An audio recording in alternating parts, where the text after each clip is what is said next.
அஸ்ஸலாமு அலைக்கும்.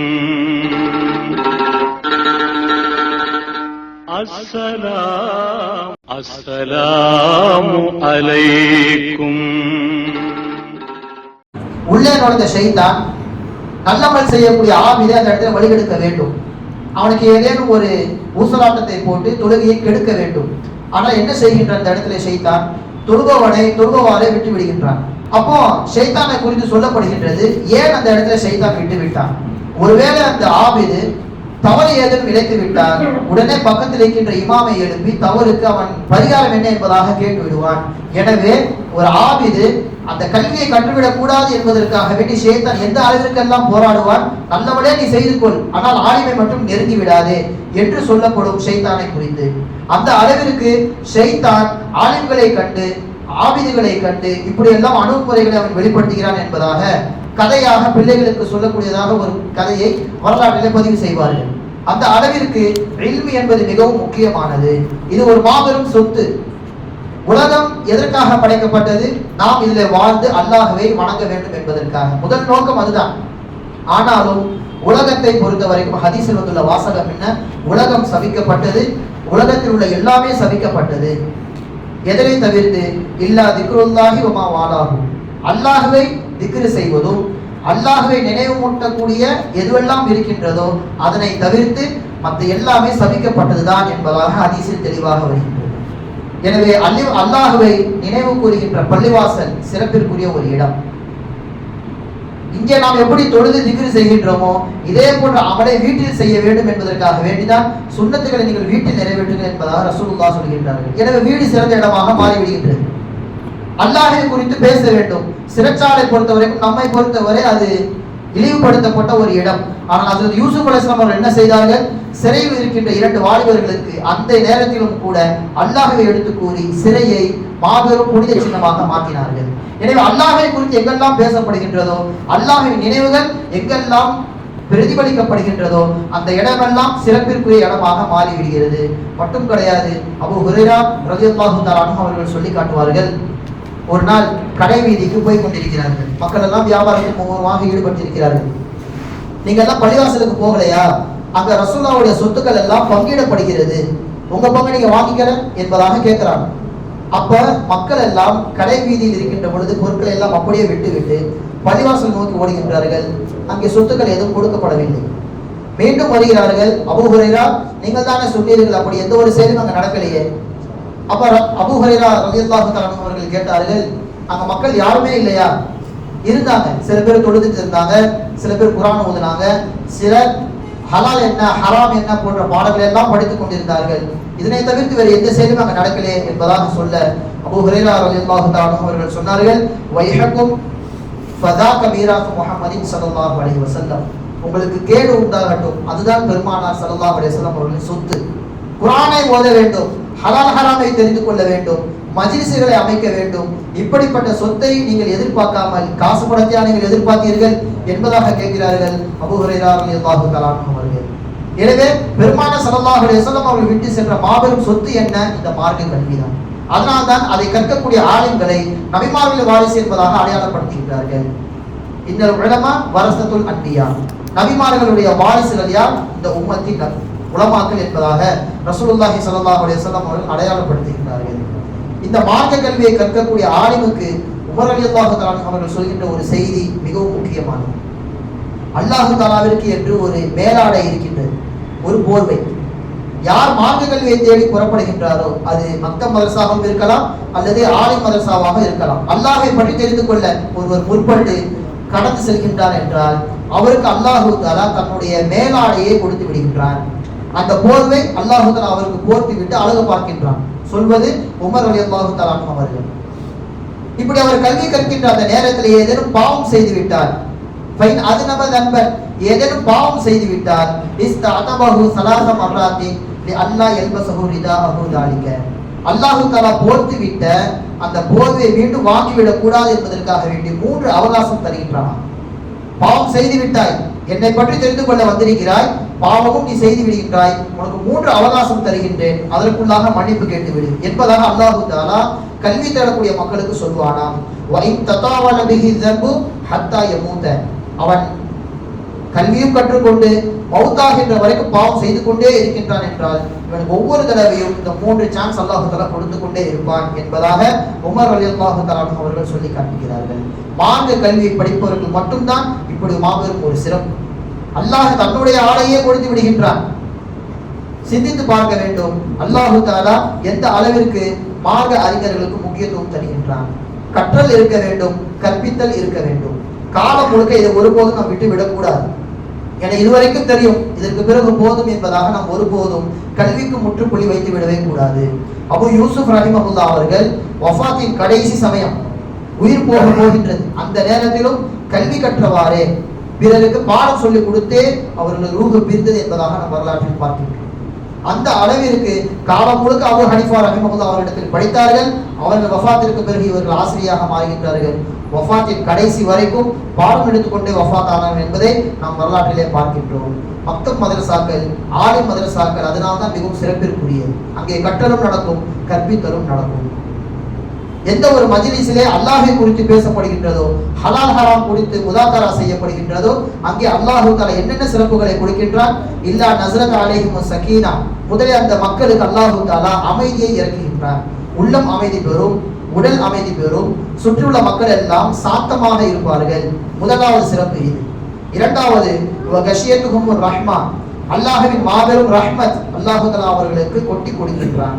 வஹஃபத்துஹுல் மலாயிகா, மலக்குமார்கள் அதிகமாக அந்த மக்களை சூழ்ந்து கொள்கின்றார்கள்.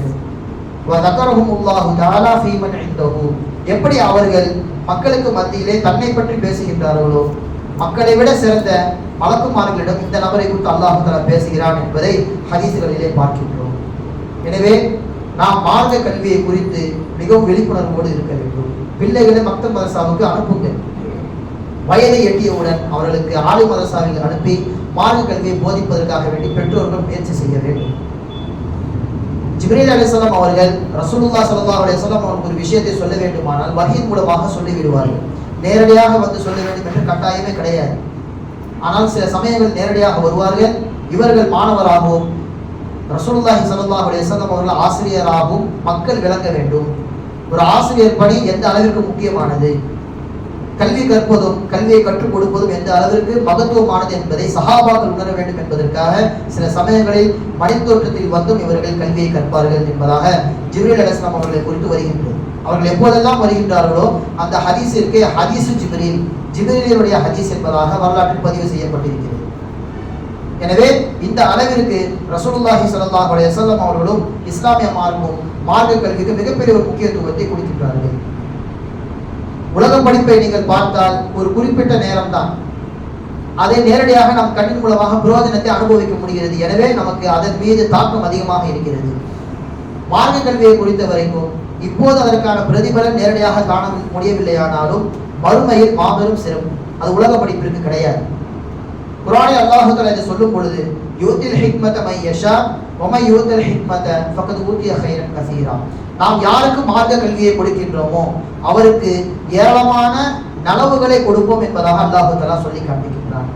குர்ஆனில் ஒரு இடத்தில் இப்படியும் வருகிறது, யாருக்கு உலகம் கொடுக்கப்படுகிறதோ அவருக்கு குறைவானதை நாம் கொடுத்திருக்கிறோம்.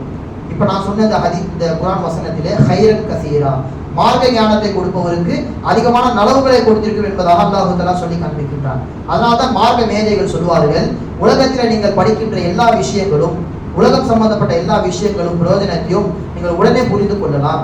ஆனால் மார்க்க கல்விக்கு மட்டும்தான் அல்லாஹ் தஆலா மாபெரும் ஒரு கிஃப்டை, மிகப்பெரிய ஒரு ஹதியாவை அல்லாஹ் தஆலா மறுமை நாளில் உங்களுக்கு சேகரித்து வைத்திருக்கின்றான். நீங்கள் பாவ சுமைகளோடு வருகின்ற பொழுது நீங்கள் அவனுக்காக வேண்டி படித்தீர்களே, அவனை பற்றி நீங்கள் தெரிந்து கொண்டீர்களே, அதற்கு பகரமாக பாவங்களை குறைத்துவிட்டு உங்களை அல்லாஹ் தஆலா சுவனத்தில் சேர்ப்பான் என்பதாக மார்க்க பெருமக்கள் இந்த ஆயத்திற்கு விளக்கம் தருவார்கள். அனஸ் ரலியல்லாஹு தஆலா அன்ஹு அவர்களும் அதைத்தான் சொல்லுவார்கள், அல் ஹிக்மத்து அல் மஅரிஃபத்து பிதீனில்லாஹி. இங்கே அல்லாஹ் தஆலா மார்க்க கல்வி என்று சொன்னது எது தெரியுமா? மார்க்கத்தை புரிந்து கொள்ள வேண்டும். வல் ஃபிக்ஹி ஃபீஹி, அதில் சொல்லப்படுகின்ற எல்லா விதமான சட்டங்களையும் தெரிந்து கொள்ள வேண்டும். வல் இத்திபாஇ லஹு, அதை முடிந்த அளவுக்கு நம் சக்திக்கு மீறிய செயலாக இருந்தாலும் அதை கண்மூடித்தனமாக நம்ப வேண்டும், பின்பற்ற வேண்டும். இதுதான் அந்த ஹிக்மத் என்கின்ற வார்த்தைக்கான பொருள் என்பதாக சொல்வார்கள் அனஸ் ரலியல்லாஹு தஆலா அன்ஹு அவர்கள். இந்த உலக படிப்பின் மீதும் மார்க்க படிப்பின் மீதும் மக்களுக்கு நிறைய அதிருப்திகள் இருக்கின்றன. நான் ஆரம்பத்தில் சொன்னதை போன்று சிலர் பொருளாதாரத்தை முன்னிறுத்தி உலக படிப்புக்கு அதிகமாக முக்கியத்துவம் தருவார்கள், மார்க்க படிப்பை ஓரம் கட்டி விடுகின்றார்கள். வரலாற்றில் ஒரு சம்பவத்தை நீங்கள் பார்க்க வேண்டும். மார்க்க கல்வி எந்த அளவில் முக்கியம் என்பதற்கான ஒரு எடுத்துக்காட்டு. ஹஜ்ரத் அபூ ஹனீஃபா ரஹிமஹுல்லாஹ் அவர்கள் மாபெரும் பிரசித்தி பெற்ற ஒரு கல்வி கடல் என்பதாகவே சொல்லலாம். இவர்களுடைய அந்த படிப்பின் மீது உள்ள ஆர்வத்தை கண்டு ஈராக்கின் மன்னர் அபு ஜாஃபர் மன்சூர் என்பதாக சொல்லப்படும் அந்த நபர், அந்த மன்னர் என்ன செய்கிறார், நீங்கள் இனிமேல் என்னுடன் இருங்கள், என் அரசவையில உங்களுக்கு காதி என்கின்ற பொறுப்பை தருகின்றேன், நீதிபதி நீங்கள் தான், உங்களை நோக்கி வருகின்ற எல்லா வழக்குகளுக்கும் நீங்கள் தீர்ப்பு சொல்ல வேண்டும், எனவே என்னோடு வந்து விடுங்கள் என்பதாக அழைப்பு கொடுக்கிறார். அபூ ஹனீஃபா ரஹிமஹுல்லாஹ் அவர்கள் ஆரம்பத்திலே மறுத்து விட்டார், என்னால் வர முடியாது, நான் மார்க்க மேதையாக மக்களுக்கு உபதேசம் செய்யக்கூடியவனாக மக்களோட மக்களாக இருந்து கொள்கின்றேன், நீங்கள் கொடுக்கின்ற பதவி வேண்டாம், அதற்கான தகுதி வாய்ந்தவன் நான் கிடையாது என்பதாக சொல்லிவிட்டார்கள். அப்ப அந்த ஈராக்கின் மன்னர் சொல்கின்றார், நீங்கள் பொய் சொல்கிறீர்கள், உங்களுடைய படிப்பை குறித்து எனக்கு தெரியும், நீங்கள் என்னோடு இருந்தால் மிகவும் நன்றாக இருக்கும் என்பதாக நிர்பந்திக்கிறார். அபூ ஹனீஃபா ரஹிமஹுல்லாஹ் அவர்கள் மீண்டும் சொல்கின்றார்கள், என்னை பொய் சொல்லக்கூடியவன் என்பதாக சொல்லிவிட்டீர்கள், எனவே பொய் பேசுபவன் நீதிபதியாக இருக்க முடியாது, என்னை விட்டு விடுங்கள் என்பதாக அவர் சொல்கின்ற வார்த்தை அவர் பக்கமே திருப்பி விடுகிறார். மீண்டும் கோபப்பட்ட அரசன் என்ன செய்கின்றான், அல்லாஹ்வின் மீது சத்தியமாக நீங்கள் தான் காதியாக மாற வேண்டும், நீங்கள் தான் நீதிபதி. அப்ப மீண்டும் இவர்கள் சொன்னார்கள், அல்லாஹ்வின் மீது சத்தியமாக நான் காதியாக மாற முடியாது. அரசன் சொல்கின்றான், உங்களுக்கு முன்பாக நான் அல்லாஹ்வின் மீது சத்தியம் செய்தேன், என் சத்தியத்தை முறிக்க வைத்து விடாதீர்கள், நீங்கள் தான் காதியாக வர வேண்டும். அபூ ஹனீஃபா ரஹிமஹுல்லாஹ் அவர்கள் சொன்னார்கள், முடியாது, அந்த சமயத்தில் நான் வரமாட்டேன், காரணம் நீங்கள் சத்தியத்தை முறித்து விட்டால் அதற்கு பரிகாரமாக 10 ஏழைகளுக்கு சாப்பாடு கொடுக்கின்ற அளவுக்கு உங்களுக்கு வசதி இருக்கின்றது, நான் என்னுடைய சத்தியத்தை முறிக்க முடியாது, என்னிடத்தில் அப்படி வசதி கிடையாது என்று சொல்ல வலுக்கட்டாயமாக அவர்களை பிடித்து ஜெயிலில் போடுகின்றான். பல வருடங்களாக உள்ளே சாட்டை அடி கொடுத்து அவ்வப்போது தண்ணீர் குடிக்காமல் தடுத்து இப்படியெல்லாம் பல சித்திரவதைகளுக்கு பிறகு கடைசியாக அவர்கள் வெளியே வருகின்ற பொழுது வஃபாத்தாகி தான் வருகிறார்கள் அபூ ஹனீஃபா ரஹிமஹுல்லாஹ்.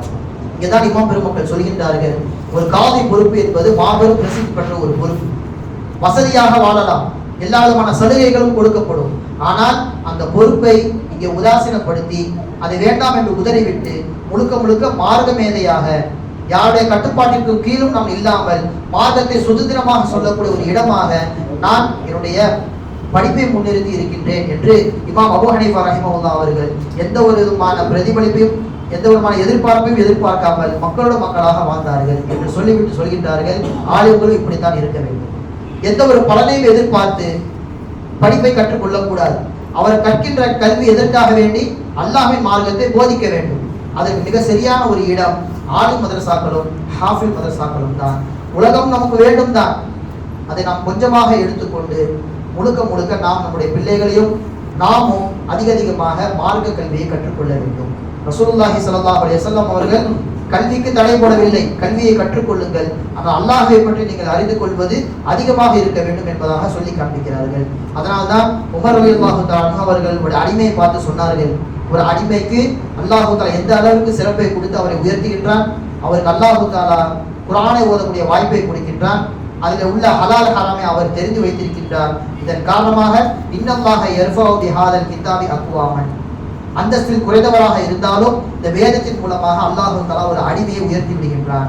வயதஉ பிஹி ஆகரீன், யாருக்கு கல்வி நான் கொடுக்கப்படவில்லையோ அவர் அல்லாஹ் தஆலா தாழ்த்தி விடுகின்றான் என்று ஒரு அடிமையை பார்த்து சொல்வார்கள் உமர் ரலியல்லாஹு தஆலா அவர்கள். அந்த அடிமையார் மக்காவிலே நாஃபி என்கின்ற ஒரு ஹலீஃபா இல்லாத பொழுது மக்காவை பார்த்து கொள்ளக்கூடிய பொறுப்பு இவருக்கு தான் கொடுக்கப்படும், இந்த அடிமைக்கு. காரணம் என்ன, மக்களிலே சுதந்திரமானவர்கள் இருந்தாலும் கூட இந்த அடிமை அல்லாஹு தஆலாவை மிகவும் அறிந்தவர், எனவே தான் மக்களை ஆட்சி செய்கின்ற பொறுப்பிலே இந்த அடிமை வந்து சேர்ந்தார் என்பதாக உமர் ரலியல்லாஹு தஆலா அவர்கள் சொல்லி காண்பிப்பார்கள். எனவே அந்த அடிப்படையிலே பிள்ளைகளை மக்தப் மதரசாவுக்கு அனுப்புங்கள். அதிகமாக வயது ஆன பிள்ளைகளை நீங்கள் ஆலிம் மதரசாவுக்கு அனுப்பி ஆலிம்களாகவும் ஹாஃபில்களாகவும் உருவாக்கும் முயற்சி செய்யுங்கள். எல்லாம் அல்லாஹ் சுப்ஹானஹு வ தஆலா சொன்னதின்படி கேட்டதின்படி அமல் செய்வதற்கு தௌஃபீக் செய்வானாக. ஆகிரு தஅவானா அல்ஹம்துலில்லாஹி ரப்பில் ஆலமீன். அஸ்ஸலாமு அலைக்கும் வ ரஹ்மத்துல்லாஹி வ பரகாத்துஹு.